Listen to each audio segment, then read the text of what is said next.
السلام علیکم ورحمۃ اللہ وبرکاتہ۔ آپ صلی اللہ علیہ وآلہ وسلم سر اقدس میں بھی خوشبو لگاتے تھے، اور آپ صلی اللہ علیہ وآلہ وسلم فرماتے، 3 چیزیں نہ لٹانا چاہیے: تکیہ، تیل، خوشبو اور دودھ۔ حضرت ابو ہریرہ رضی اللہ تعالیٰ عنہ فرماتے ہیں، حضور اکرم صلی اللہ علیہ وآلہ وسلم نے فرمایا، مردانہ خوشبو وہ ہے جس کا رنگ غیر محسوس ہو اور خوشبو پھیلتی ہو جیسے گلاب اور کیوڑا، اور زنانہ خوشبو وہ ہے جس کا رنگ غالب ہو اور خوشبو مغلوب ہو جیسے حنا، زعفران۔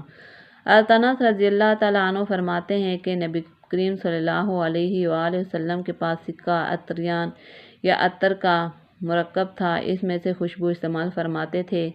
ابن عباس رضی اللہ تعالیٰ عنہ سے مروی ہے کہ رسول کریم صلی اللہ علیہ وآلہ وسلم کی ایک سرما دانی تھی جس سے آپ صلی اللہ علیہ وسلم سوتے وقت عراق میں 3 مرتبہ سرما لگاتے تھے۔